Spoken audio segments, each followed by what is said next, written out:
All right, so this problem reads multiple parts. Part 1, how high a hill can a car coast up with its engine disengaged if the work done by friction is negligible and its initial speed is 110 kilometers per hour? Part B says if in actuality this 750 kilogram car has an initial speed of 110 kilometers per hour, is observed to coast up a hill to a height of 22 meters above its starting point, then friction is present and how much thermal energy was generated by that friction. And then finally, what is the average force of friction if the hill has a slope of 2.5 degrees above the horizontal? All right, so let's look at this problem. We're going to draw our picture first. And so we're going to say this is our hill. This is at 2.5 degrees above the horizontal. And we have a car, and it's going to coast up that hill with the engine disengaged. Now in part A, we're going to ignore friction. So in part A, there is no friction. Let's put that on there to remind us. And we're going to solve this problem using conservation of energy. So conservation of energy, remember, tells us that the total initial energy has to equal the total final energy. And we're going to look specifically at mechanical energy in this case. And so when we look at that, we have to really make sure we are identifying what is our initial and what is our final. Well, our initial, if we're actually all three parts of the problem, our initial is going to be defined when the car starts to coast up the hill. And our final is when it reaches its maximum, because it is saying how high of a hill. So when it reaches the height we are interested in. And I'm saying that generically because part B gives us that height. In part A, we're going to find that height. All right. Now, I would like us to identify our variables, our physical parameters in their standard units. And we are given the speed of the car in kilometers per hour. So let's do a quick reminder. We are given 110 kilometers per hour. And we want to go to standard units, which is meters per second. So we know that in 1 kilometer, we have 1,000 meters. And we know that in 1 hour, we have 3,600 seconds. So my kilometer unit disappears, my hour unit disappears, and I am left with meters per second, which is sort of our standard unit for speeds. And when we determine that, our velocity is 30.56 meters per second. All right, so we're going to use that as our velocity value. Okay, so part A, we've identified our initial and final. We need to recognize what type of energies are a part of this system. We know the car is moving, so kinetic energy is going to be a part of our situation. We know it's moving in a different height, so I have a difference of potential energy from the beginning to the end because it's gone up a hill. Other types of energy, it's the spring, that's not involved. Now, the non-conservative force, heat, that's coming in. The friction is going to be in part B. We'll talk about that in just a minute. And so for the first case where we have no friction, we can just look at kinetic and potential energy. So we have our initial kinetic energy plus our gravitational potential energy initial has to equal our final kinetic energy plus our final gravitational potential energy. Now, whenever we're dealing with gravitational energy, we need to remember that we want to select a 0 point. Where is my height equal to 0? And oftentimes, we either do that at the beginning or the end. I like to do it at the beginning of the motion. So my height equal to 0 is going to be right here at the bottom of the hill. Now, what does that get me? Well, that tells me that there's no potential energy at the bottom, all right, because I'm at height 0. Now, the part A also says how high can this car coast? That means it goes slows down until it comes to a stop. So my final kinetic energy, well, there's no motion happening at that peak. And so the final kinetic energy is 0 in this part A. And so we're left with my relationship, 1/2 mv initial squared has to equal m times g h final. So my potential energy final has to equal how much kinetic energy I have at the beginning.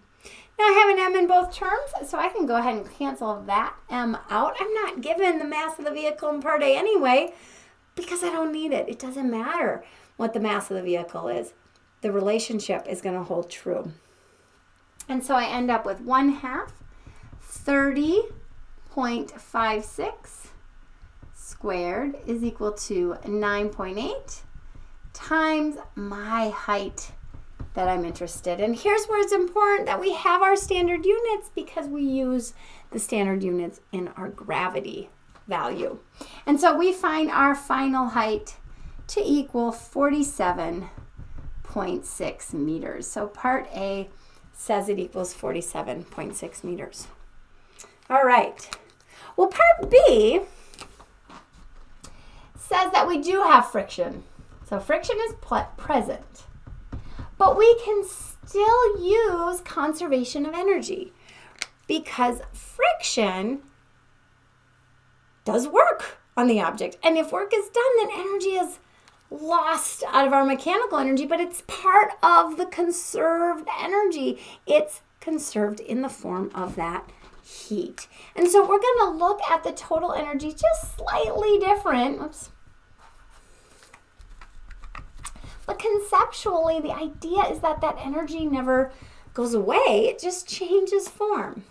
So at the beginning, again, we have our initial kinetic energy plus our initial potential energy, which we know is going to be 0. And at the end, we have our final kinetic energy plus our final potential energy plus any work that was done by friction. Okay, so the total energy has to include the energy that was in heat by the work done by friction. All right, so we have the same situation. Initially, we don't have any height because we've set our height equal to 0 at that point. And it does indeed reach a peak. The car reaches a peak, and so there's no motion at the end of it. So our kinetic energy is 0.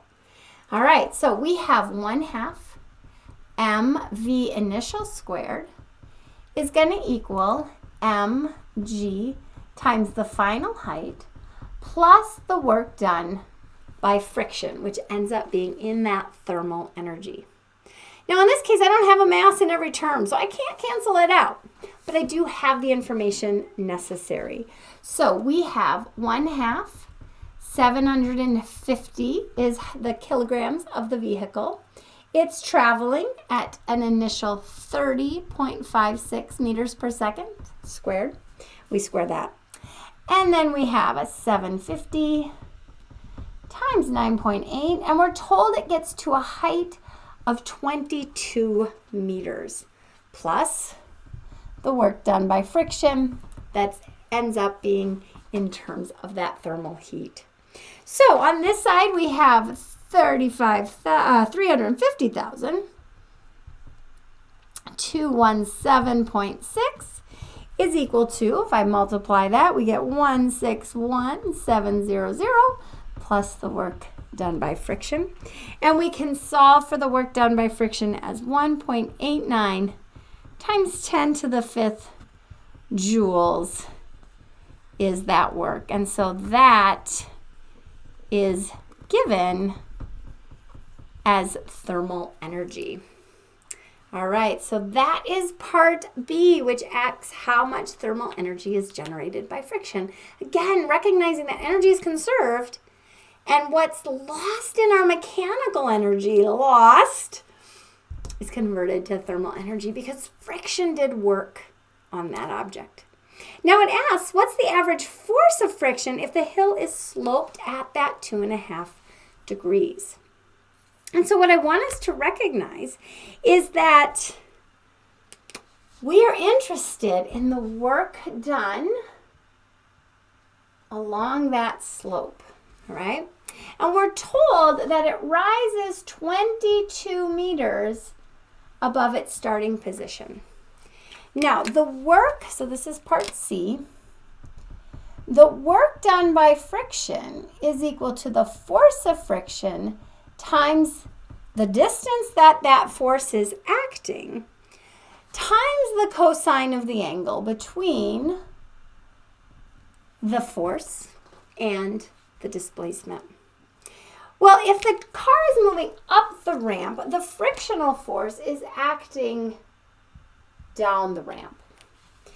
If I look at the ramp as my total distance, then it's acting opposite the direction, and my angle between the force and that distance, that displacement, is going to be 180 degrees. So if I rise 22 meters and I have an angular displacement of 2.5 degrees, what is the distance that I travel along that slope? There's multiple ways to do this problem, but this is how I like to think of it. We know that this angle, the opposite over the hypotenuse, is the sine.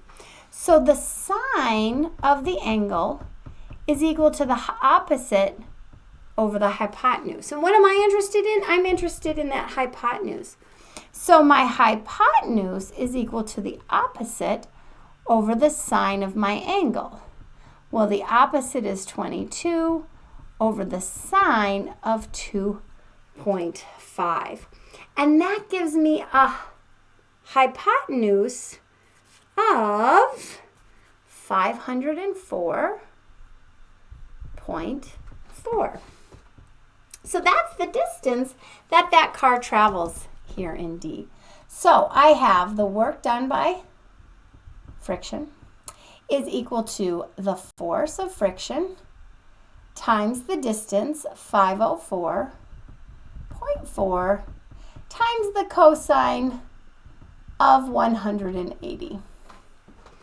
All right. Well, the work done by friction was given. That's that thermal energy. So we have 1.89 e to the 5th equals, the cosine of 180 is negative my frictional force times 504.4.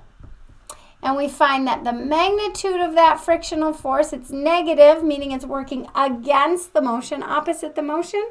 We find the magnitude of that frictional force is 375 newtons. All right, so recognizing that this is the work done by friction, given off in the form of thermal energy, and then going back to that relationship we learned in the work unit. So if you need a little reminder on that, go back and check those videos out in terms of how to calculate work. All right, good job.